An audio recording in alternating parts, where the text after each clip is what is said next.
Je suis vraiment reconnaissant d'être ici ce matin. J'aimerais premièrement commencer à remercier la maison, apôtre Jean, pasteur Louise, qui sont des hommes et des femmes de feu, de foi. Et c'est grâce à eux qu'aujourd'hui, nous sommes tous assis ici dans ce lieu. C'est que nos pasteurs, à l'époque, ils ont confessé que « Seigneur, apporte-moi sur cette montagne que je ne puis atteindre. » Et sur cette parole a pris existence Église le Centre. Et donc, j'aimerais qu'on puisse leur donner une main d'applaudissement pour tout ce qu'ils ont accompli, tout ce qu'ils ont fait. Deuxièmement, j'aimerais remercier nos pasteurs principaux, pasteur Mathieu et pasteur Vanessa, qui me font confiance ce matin pour partager la parole. Parce que vous savez, beaucoup de pasteurs dans ce monde, pas ici, dans la région, mais il y a beaucoup de pasteurs qui craignent que d'autres gens s'élèvent, qui puissent prêcher la parole de Dieu. Ils craignent les pasteurs, ainsi de suite. Mais ce n'est pas le cas ici à l'Église Le Centre. On a des pasteurs qui croient dans les gens, qui ne sont pas aucunement insécures, mais qui veulent propulser les gens dans leur destinée. Et ça, c'est nos pasteurs, et ça mérite une main d'applaudissement.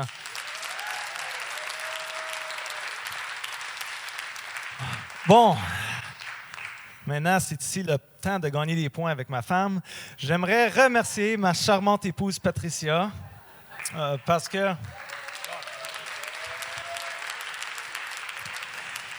vous savez, j'avais une conversation justement hier avec Joshua Lola et je lui parlais de ma femme, tout ça. Puis j'ai dit, tu sais, Joshua, je dis, ce qu'un homme a besoin, c'est de se faire respecter par sa femme. Ça, c'est le langage de l'amour qui le gonfle, qui se sent tellement puissant.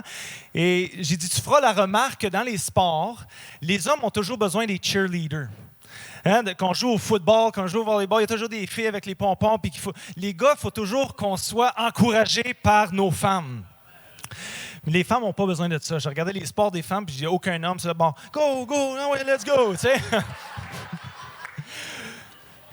Mais c'est justement ce que ma femme a su faire dans ma vie, c'est que autant que je ne croyais pas en moi-même, ma femme m'a toujours défié de croire en moi-même et me poussé dans l'inconfort, dans les défis. Et je suis l'homme d'aujourd'hui, et c'est la raison pour laquelle je prêche aujourd'hui, c'est que ma femme m'a dit « T'es capable, t'es bon, ainsi de suite. » Puis en réalité, quand ma femme me dit ça, on dirait que je suis invincible, je peux vaincre le monde entier.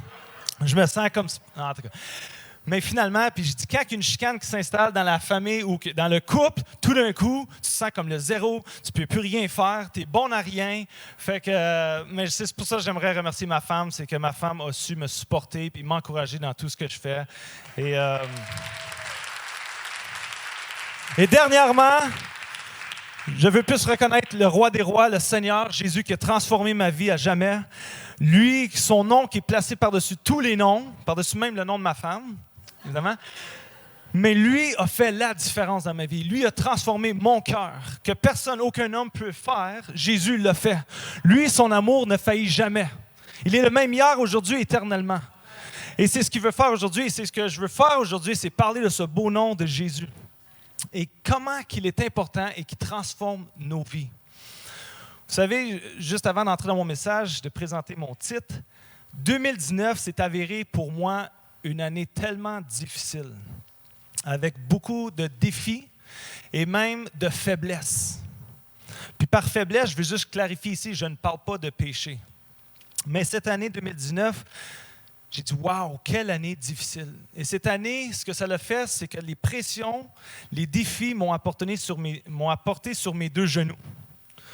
Où ce que j'ai dit à mon frère, j'ai dit « Écoute, on ne peut pas garder les mêmes ingrédients et s'attendre à de différents résultats. » J'ai dit « On a besoin de rechercher la présence de Jésus plus que jamais auparavant. » Et c'est comme ça a débuté les matins de prière, il y a 2 mois. J'ai dit « Il faut changer notre méthode. » On va au gym parce que j'ai dit « Il faut dégonfler un peu avant. » Mais j'ai dit « Il faut élever notre vie de prière. » Et Jésus m'a montré qu'il n'est pas une béquille. Il n'est pas un support ou une aide, il est ma vie.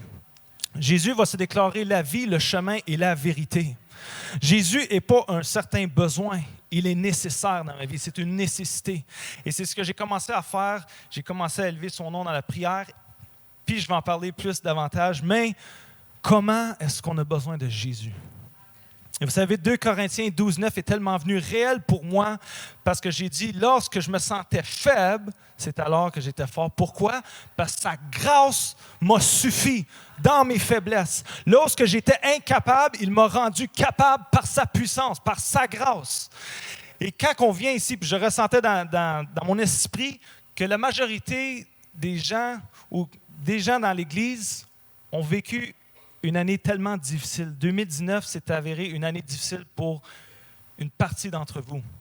Et je veux vous dire, nous annoncer que Jésus ne nous a jamais abandonnés, il ne nous a jamais quittés. Il dit, je vous laisse ma paix, j'ai vaincu le monde. Il se prononce comme la défaite, il n'en existe pas, j'ai la victoire. Et hop, absolument, si vous avez Jésus, vous êtes plus que victorieux. Donc, dis à ton voisin, 2020, ça va être une bonne année. Wow, une excellente année. Et le titre de mon message, c'est « Fort d'être vulnérable ». Oh, vous pouvez déjà applaudir si vous voulez. Hein? Mais j'ai commencé dernièrement à lire beaucoup l'histoire de la Samaritaine. La rencontre de Jésus avec cette Samaritaine qui vient au puits. Je ne vais pas vous lire l'histoire, mais je vais vous mettre en contexte. C'est Jésus qui nous dit qu'il quitte Judée, qui s'en va de retour en Galilée. Et on nous dit qu'il s'en va dans une ville de Samarie. Et cette ville s'appelle Sichar, comme 6 autos, OK? Mais Sichar en québécois. Puis Sichar se représente comme le point central d'Israël. Jésus est épuisé de son voyage et ça nous dit qu'il s'assoit parce qu'il a soif. Mais il s'assoit au puits de Jacob. Et vient cette Samaritaine, et ça nous dit qu'elle vient à la 6e heure, soit vers les heures du midi. Pourquoi midi? Les gens allaient soit le matin ou ils allaient le soir. Parce que le point culminant où c'était chaud, le soleil était à son plus fort, c'était l'heure du midi. On peut croire que la Samaritaine ne voulait pas croiser les gens. Elle voulait être seule. Est-ce possible que cette Samaritaine vivait une vie de honte, d'échec, de rejet? Et donc, voilà Jésus qui lui dit, « Femme, donne-moi à boire. » Et cette Samaritaine est surprise et étonnée parce qu'elle a dit, « Wow, tu viens de faire 2 choses. Tu viens de parler avec une femme, mais en plus, tu viens de parler avec une femme samaritaine. » Les Juifs n'ont pas de relation avec les Samaritains et surtout, les hommes n'adressent pas la parole aux femmes. Donc, Jésus est en train de démolir toute coutume, toute religion qu'il y avait, est en train de dire, moi, c'est pas la religion, moi, c'est la relation, je veux ton cœur. Et il a vu cette femme qui était brisée. Il dit, donne-moi de l'eau à boire. Elle a dit, mais qui es-tu en autre mot? Et Jésus, dans l'Évangile, c'est la première fois où il va révéler son identité. Il va se révéler comme le Messie, le Christ, celui qui doit venir. Ensuite, ses disciples reviennent. Et il dit, « Wow, qu'est-ce que Jésus fait à parler avec cette femme samaritaine? » Ses disciples avaient été au magasin pour aller chercher de la nourriture pour Jésus. Puis Jésus, finalement, va dire, « Les gars, j'ai pas faim. Parce que ma nourriture, c'est d'accomplir la volonté de mon Père. Ça me satisfait. » Mais Jésus est en train de créer une soif dans la femme. Il dit, « Toi, tu peux boire de cette eau ou de ce puits, mais tu vas toujours avoir soif. » Mais moi, je te donne une eau vivante qui va jaillir dans ton être jusque dans la vie éternelle. Jésus est en train de communiquer que c'est la bénédiction, c'est l'Esprit de Dieu qui allait habiter en elle. Jésus est en train de communiquer, c'est ma présence te suffit. Et ensuite, je veux qu'on puisse lire dans Jean 4, 16, qui dit, Jésus lui dit, va appeler ton mari et reviens ici. La femme lui répond, je n'ai point de mari. Jésus lui dit, tu as raison de dire, je n'ai pas de mari. En effet, tu as eu 5 maris, et l'homme que tu as maintenant, ce n'est pas ton mari. Tu as dit la vérité. Tu as dit la vérité. Vérité, yeah. Jésus va confirmer, il dit, tu as dit la vérité. Alors la femme lui dit, Seigneur, tu es un prophète, je le vois. Mais moi, ce qui m'a captivé, c'est que Jésus est en train de communiquer une chose. Il dit, tu as eu 5 maris auparavant. Et la femme, il faut comprendre qu'elle n'avait pas le droit de divorcer à l'époque. Donc, ce n'est pas elle qui a voulu se divorcer, c'est les hommes qui l'ont rejeté. Il dit même, le 6e que tu es avec, il ne t'aime même pas assez pour t'épouser. Et le chiffre numéro 6 représente l'homme. Mais le chiffre numéro 7 représente la perfection, représente Dieu lui-même. Et Jésus va se révéler comme le 7e homme, puis il dit, moi, je suis celui qui va t'aimer. Ma présence te suffit. J'ai vu tes rejets, j'ai vu ton abandon, j'ai vu la honte pour laquelle que tu ne veux pas croiser ton village parce qu'on t'a étiqueté comme rejeté. La société a dit que tu es appelé à faillir, à échouer. Mais moi, je te dis que ma puissance va agir dans ta faiblesse. Lorsque tu as échoué dans ton passé, moi, je te dis que je te rends capable. Donc, la présence de Jésus est suffisante. La présence de Jésus transforme les vies. Et ça, c'est mon premier point. Pourquoi? Parce que dans Luc 4, 18, ça nous dit « L'Esprit du Seigneur est sur moi parce qu'il m'a oint pour annoncer une bonne nouvelle aux pauvres. Il m'a envoyé pour guérir ceux qui ont le cœur brisé. » Jésus n'est pas venu pour les bien portants. Jésus est venu pour ceux qui sont malades, qui reconnaissent qu'ils sont malades, mais qui ont besoin d'un docteur. Il est venu pour ceux qui le disent, « Seigneur, sans toi, je ne peux rien faire. Je ne peux absolument rien faire. » Et le problème d'aujourd'hui, c'est que dans nos églises, c'est infiltré l'humanisme religieux. Qu'on va dire, je suis capable par moi-même. Je suis la tête et non la queue. Je suis en haut et non en bas. Puis on essaie de tout faire par nous-mêmes. On essaie de prendre Jésus comme une béquille et de dire, Seigneur, quand ça ne va pas aller, je veux que tu sois là pour me supporter, pour me faire bien paraître. Mais on a besoin de Jésus toujours, constamment, à tous les jours. Amen. On peut-tu donner une main d'applaudissement pour le roi des rois, le Seigneur des seigneurs? Lorsque la femme prostituée n'était pas voulue, n'était pas aimée, on était prêt à la lapider, Jésus a communiqué un message. Je ne suis pas venu pour te condamner, je ne suis pas venu pour te juger, mais je suis venu pour te sauver, pour t'aimer, pour venir guérir ton cœur qui est brisé. Donc ce matin, est-ce que ton cœur est brisé? Est-ce que ton cœur est meurtri? Est-ce qu'il est blessé? Est-ce que tu as besoin d'une guérison de la part du Seigneur? Ce matin, c'est une bonne nouvelle. J'ai une bonne nouvelle à t'annoncer. C'est mon premier point, c'est que sa présence transforme nos vies. Moi, j'aime l'histoire de John Newton, pas parce que John, c'était son premier nom qui ressemble à le mien, mais John Newton est né dans les années 1725. À l'époque, je ne sais pas s'il existait des barbiers ou quoi que ce soit, mais en tout cas, je remercie le Seigneur vraiment pour les nouvelles coupes de cheveux. C'est pas de sa faute, c'est comment il est élevé. Mais John Newton, c'est un navire britannique. Sa mère est décédée à un jeune âge et son père l'a embarqué sur son bateau. Parce que son père lui-même était navire. Et John Newton est exposé à des atrocités à un jeune âge, telles que l'esclavage des Noirs. Il faisait partie de la traite des esclaves. Et il a vu ça, puis même lui, il s'est fait battre. Il était exposé à de la violence, à l'alcool, et il a grandi dans un cœur qui était amer. Il y avait la vengeance dans son cœur. Et donc, il a pris charge de son propre navire. Et tandis qu'il va chercher des esclaves, ça nous dit, à son retour, les vagues ont commencé à inonder le bateau. Il y a eu une tempête qui s'est élevée où ce que John Newton a dit, « Ça y est, ma vie se termine aujourd'hui. Et Dieu, si tu existes, et si que tu m'épargnes, moi ainsi que mon navire, je te confie ma vie entière. » Et la suite, c'est que John Newton a été épargné de la tempête, lui ainsi que son navire. Il a vu son ami être transporté dans une vague et décédé. Mais ensuite, John Newton, son style de vie a complètement changé. Il a fait un face-à-face avec Jésus. Ça nous dit même qu'il est devenu un pasteur et il a participé dans l'abolition de l'esclavage. Et John Newton va composer un chant qui a transcendé des siècles. Jusqu'à aujourd'hui, on le chante, c'est « Grâce infinie de notre Dieu ». J'étais errant, j'allais de lieu en lieu, j'étais perdu, mais maintenant je suis trouvé. Ça, c'est ce que Jésus fait. Jésus, sa spécialité, c'est de transformer des vies. Et Jésus veut continuellement, toujours transformer nos vies. Comme cette Samaritaine qui a fait face à Jésus, un face-à-face. Et c'est ce qu'on a besoin. Peut-être que dans ce lieu, tu n'as jamais eu de rencontre avec Jésus. Peut-être que tu te dis, moi, mais j'ai jamais fait une rencontre personnelle avec Jésus. Mais il n'est jamais trop tard. Peut-être que c'est toi dans cette salle qui dis, oui, j'ai été comme cette Samaritaine, j'ai fait la rencontre de Jésus, je l'ai accepté, mais j'ai toujours mon cœur brisé.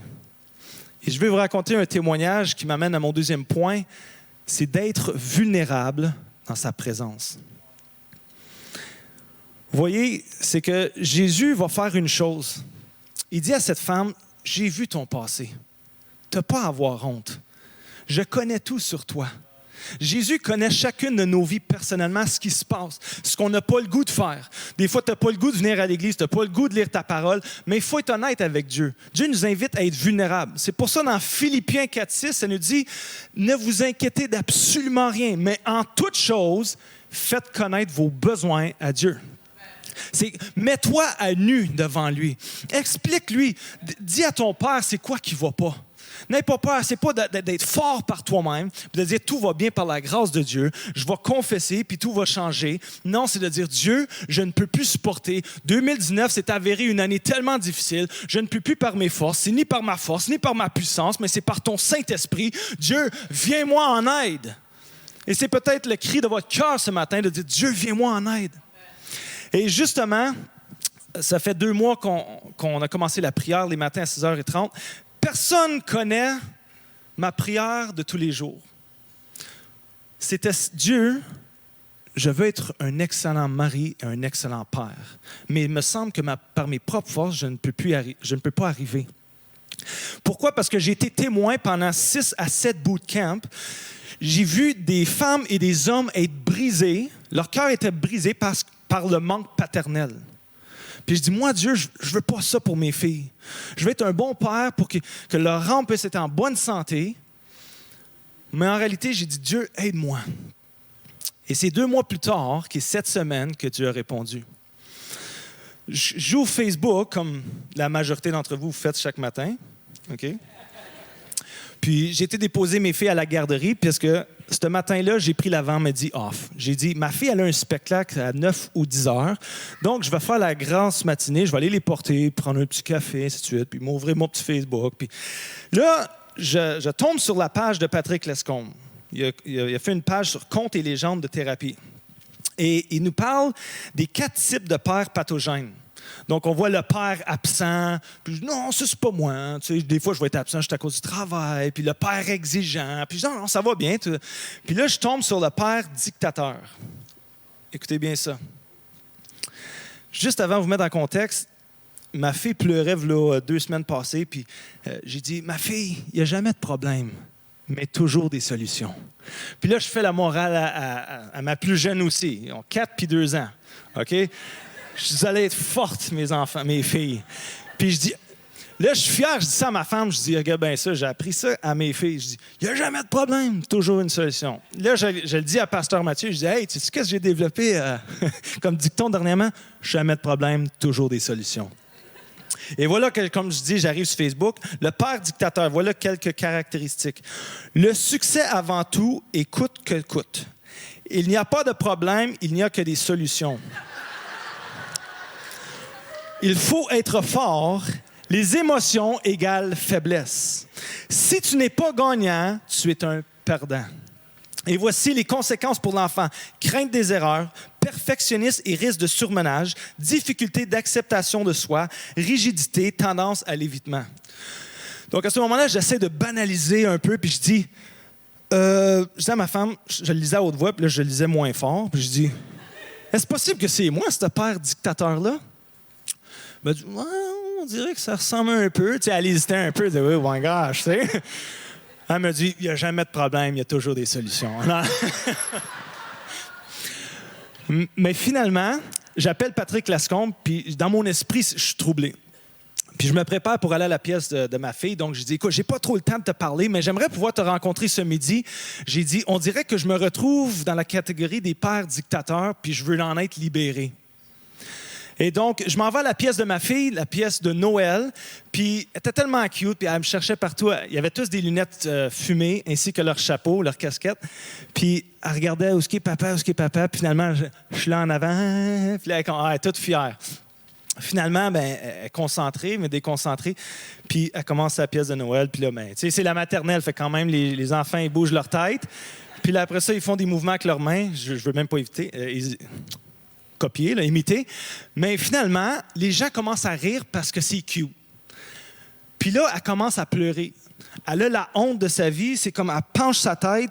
Puis là, tu l'entends pleurer. Là, mon cœur a commencé à fondre. Puis j'ai été la voir après, puis je dis, ah, tu sais, papa, il est fier de toi. Je dis, t'étais jusqu'en avant. Puis je dis, papa est très fier de toi. Fait que moi, je prends ma voiture pour aller travailler. Puis ma femme, elle m'appelle dans la voiture, puis elle dit « Ah ouais », puis elle commence à me parler d'autres sujets. Puis je dis « Écoute, non, je suis vraiment troublé dans mon esprit, j'ai pas le goût de parler, laisse-moi. » Puis Dieu travaille mon cœur, puis j'ai le goût de pleurer. Puis Dieu m'amène un flashback, il m'amène dans mon passé. Où ce que moi aussi, ma mère me fait réfléchir ce matin, elle m'a rappelé cette mémoire, que ma mère m'avait inscrit dans une torture, c'était patinage artistique, OK? Puis les professeurs étaient quasi obligés de me pousser sur la glace. Puis j'étais comme, non, je veux pas y aller. Regarde tous les gens qui me regardent. En réalité, j'avais été marqué dans mon enfance parce que souvent, je croyais que quand les gens riaient, ils riaient de moi. Puis quand les gens me fixaient, c'est sûrement qu'ils me disaient, hey, regardez, lui, le petit bout de chou en train de faire du patin artistique. Tu sais? Mais en réalité, là, je me suis retrouvé dans la situation de ma fille. Puis je dis, oh. Et je me souviens que c'est près de l'âge de 5-6 ans. Et j'étais dans mon bain, puis je dis, Dieu, je vais avoir un cœur dur. Jamais je ne veux avoir à pleurer encore. Pourquoi? Parce que j'avais vu être vulnérable comme étant une faiblesse. J'ai vu d'être émotionnel, sentimental comme étant faible. Et c'est pour ça que j'avais demandé la question à ma mère. Je dis, Maman, t'as-tu déjà vu papa pleurer? Puis elle dit, ben, je pense qu'il a échappé de la glace sur son pied un moment donné, puis il a commencé à pleurer. Mais moi qui n'avais jamais vu mon père pleurer, je me disais à moi-même, il ne faut pas pleurer. C'est ça, être un homme. Mais mon père, je l'ai demandé ce matin, puis il a pleuré souvent, mais dans son lieu secret, OK, avec Jésus. Mais tout ça pour dire que c'était une blessure qui était dans mon âme. Et j'ai commencé à parler à Patrick, puis quand j'ai commencé à parler, j'ai commencé à pleurer, puis on dirait que Dieu est en train de guérir mon cœur du passé de l'âge de 5 ans. Puis là, jusqu'à temps que le serveur il se présente, je suis comme... Oh! Puis là, j'ai changé mon visage. Je pleure pas. Mais Jésus commençait à guérir mon cœur. Jésus est en train de me dire, il faut être fort pour être vulnérable. Je ne suis pas une béquille. Puis c'est comme si elle disait, inquiète-toi pas, Jonathan, je veux juste rentrer dans ton cœur. Je veux juste guérir les places qui sont brisées. Et on le sait que la vie nous a massacrés. La vie nous a donné des coups. Et combien qu'on a besoin de Jésus puisse venir guérir nos cœurs. Nos cœurs qui sont brisés par nos manquements. Puis on essaie toujours d'être fort, comme je dis. Être chrétien, c'est la tête et non la queue. Puis il faut avoir une belle voiture. Il faut montrer qu'on a du succès, qu'on a réussi. Puis si seulement les gens voyaient mes faiblesses, Mais on n'est pas capable de supporter cette pression. Il faut être vulnérable. Il faut être franc avec Dieu. De dire, Dieu, j'ai pas le goût. Là, j'ai mal. Aide-moi. Et c'est Dieu est fidèle pour le faire. Être vulnérable, c'est comme le roi David versus le roi Salomon. Saül va dire, quand le prophète vient, il dit « Hey, reprends-moi pas devant mes serviteurs. Je voudrais pas que les gens voient mes failles, mes faiblesses. » Tandis que quand David a péché contre Dieu, il dit « J'ai péché contre celui qui m'aime et juste contre Dieu, j'ai péché. » Puis il a dit « Crée en moi un cœur nouveau. » Il s'est prosterné à terre. Puis il a dit « Je me fous ce que les gens pensent. Je me rends vulnérable devant mon peuple. Mais peu importe, c'est ma relation avec Dieu qui est la plus importante d'entre tous. C'est pas l'opinion des hommes, mais c'est l'opinion de Dieu. » Comment cette parole peut nous libérer ce matin? Moi, elle m'a libéré cette semaine. Donc, ma femme veut voir les résultats. Hein? Mais troisièmement, ça va se marier avec mon deuxième point, c'est que sa lumière nous guérit. Dans 1 Jean 1, versets 5 à 7, si nous lisons ensemble, « La nouvelle que nous avons apprise de lui et que nous vous annonçons, c'est que Dieu est lumière et qu'il n'y a point en lui de ténèbres. Si nous disons que nous sommes en communion avec lui et que nous marchions dans les ténèbres, nous mentons et nous ne pratiquons pas la vérité. Mais si nous marchons dans la lumière, comme il est lui-même dans la lumière, nous sommes mutuellement en communion et le sang de Jésus, son Fils, nous purifie de tout péché. » Dieu est en train de communiquer quelque chose. Il dit, « Moi-même, je suis lumière. » Il dit, « Toi, vous qui sommes mes enfants, je vous appelle aussi à marcher dans la lumière. » Pourquoi? Parce qu'une mauvaise herbe ou une plante, aussitôt que la racine est exposée à la lumière, elle sèche et elle meurt automatiquement. Et c'est ce que Dieu veut faire dans nos vies. Juste mettre en contexte, un pasteur au Québec, sans citer son nom, a été diagnostiqué avec un cancer terminal et on lui a annoncé que, si je me souviens bien, il restait 6 mois à vivre. On dit que ta vie est terminée. Et ce pasteur est complètement troublé par la nouvelle. Et il va dire, il est temps que je mette à la lumière tout ce qui était caché. il va confesser à sa femme qui vivait dans l'adultère. Il va confesser à ses enfants. Puis il dit, j'ai vécu dans l'adultère. Et à sa congrégation. Puis il dit, je vous demande pardon. Mais du premièrement, je veux demander pardon à Dieu. Et ce que ce pasteur a fait, c'est qu'il l'a mis à la lumière. Qui veut dire que l'ennemi ne pouvait plus venir jouer dans son plat de bande. L'ennemi ne pouvait plus opérer là où il y a des ténèbres. Parce que l'ennemi se spécialise dans la noirceur, dans les ténèbres. Là où il y a des racines d'amertume. Là où c'est la racine de tous les maux. L'ennemi aime jouer dans les plats de bande, là où il y a des ténèbres. Il n'aime pas la lumière. Quand il voit la lumière, il fuit. Donc, c'est important, et c'est ce que le pasteur a compris, c'est que je vais mettre à la lumière devant Dieu tout ce que j'ai fait. Finalement, Dieu a rétabli sa santé, Dieu a rétabli son mariage, sa relation avec ses enfants, ainsi qu'il y a un ministère aujourd'hui beaucoup plus puissant qu'il l'avait auparavant. C'est-tu pas Jésus, ça? C'est pas la grâce de Jésus qui n'est pas venu pour le condamner, mais qui est venu pour le sauver, qui a dit, je veux que tu sois libéré. N'est-ce pas important que dans Jacques, c'est pour ça que Jacques nous dit, confessez les uns aux autres vos péchés afin que vous soyez guéris. On veut tellement être fort, on veut tellement cacher les choses. Mais je vous invite à juste venir ouvrir votre cœur devant lui premièrement. D'aller trouver un pasteur, d'aller trouver, soit Patrick qui est psychologue, peu importe, de dire, ou quelqu'un de confiance qui est mature dans le Seigneur, ou ce que de dire, regarde, j'ai des choses qui sont cachées dans ma vie, mais aujourd'hui, je décide de les exposer à la lumière. J'ai eu du péché pendant trop longtemps, j'ai vécu une vie double, je suis écœuré de vivre avec ce masque, faire semblant que tout va bien, que je suis ce chrétien en feu, mais tu viens à tes deux genoux, puis tu dis, Seigneur, tu es mon autorité suprême. J'ai absolument besoin de toi à tous les jours. Et comme cette Samaritaine, que finalement, ce qui s'est produit à la fin, avec sa présence qui a transformé sa vie, où ce qu'elle s'est rendue vulnérable pour finalement dire, oui, c'est vrai, dans ma vie, j'ai vécu une honte, j'ai eu beaucoup de rejet, j'ai eu mal, mais à la fin, sa vie a été transformée. Pourquoi?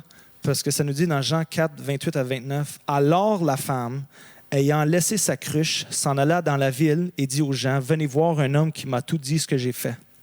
Ne serait-il point le Christ? » La première raison, la raison initiale pour laquelle elle est venue au puits de Jacob, c'était pour boire, satisfaire sa chair, satisfaire ses besoins charnel, naturel. Mais Jésus est en train de communiquer, c'est pas dans les hommes que tu vas aller trouver cette eau qui jaillit. Tu vas toujours continuellement avoir soif. Le côté naturel ne va jamais satisfaire ou répondre aux besoins surnaturels. Jésus est en train de dire, c'est ma présence dans ta vie. Et Jésus, il n'est même pas obligé de prêcher, de dire, abandonne ta vie de péché, laisse-les, ce sixième homme-là, accepte-moi. Par elle-même, ça lui dit qu'elle a laissé sa cruche. Elle a laissé son ancienne vie, puis elle a dit, that's it, je me repens, j'ai rencontré le mari par perfection, celui qui ne m'abandonnera jamais, celui qui va toujours m'aimer, celui qui ne me laissera jamais, celui qui m'a donné sa paix, celui, Jésus-Christ, le roi des rois, lui qui vient guérir les cœurs brisés. Et j'ai demandé à l'équipe de louange, juste en terminant ce message, de pouvoir chanter ce chant que John Newton a composé, et beaucoup croient que c'était en réalité les Africains qui étaient dans le bateau esclave qui ont commencé à chanter ce chant de louange. Puis c'est là que John Newton a été marqué par la louange. Puis la louange a commencé à libérer son cœur. Puis je veux juste faire, si on peut juste pencher nos têtes, fermer nos yeux, je veux faire 2 appels ce matin.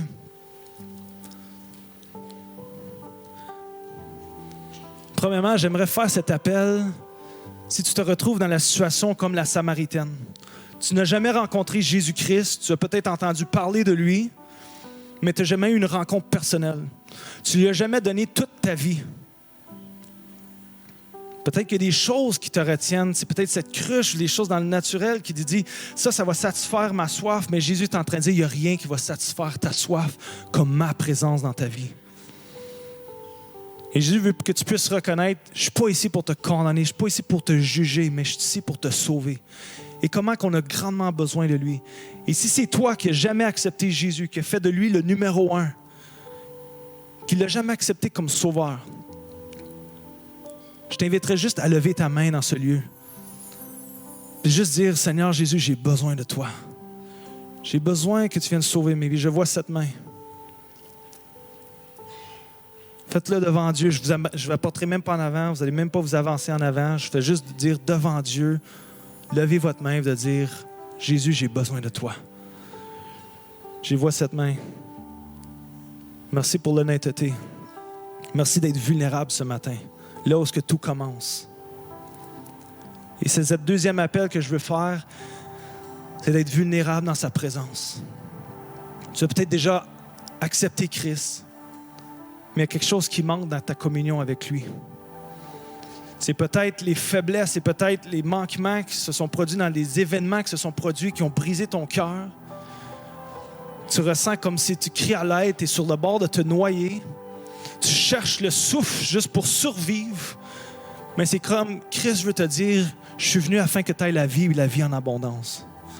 Et c'est cette vie en abondance que Jésus veut transférer dans ta vie. Vous voyez, quand on vient à Jésus, Jésus lui dit, apporte ton fardeau qui est trop pesant pour toi. Moi, je vais te donner mon joug qui est léger. Apporte ta tristesse, moi, je vais te donner la joie. Il y a un échange quand on vient dans sa présence. Et si c'est toi, je t'invite vraiment à te lever et t'avancer en avant. Parce que personnellement, je veux prier avec toi, avec les pasteurs. On veut prier pour toi, on veut croire. Il n'y a pas à avoir honte. Mais en réalité, c'est que Dieu veut commencer à transformer ta vie.